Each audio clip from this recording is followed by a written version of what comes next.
sa atin. Dito na nag-uumpisa yung Game na. Para daw pagka umuwi ka, hindi na maputik.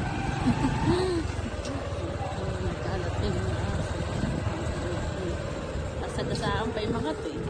Kanal.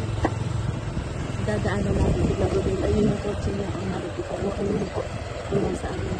Nakakapagsarat mo yung kotse. Dugo na rin.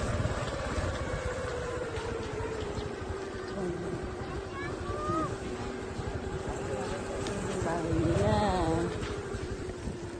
Ayun si sa atin.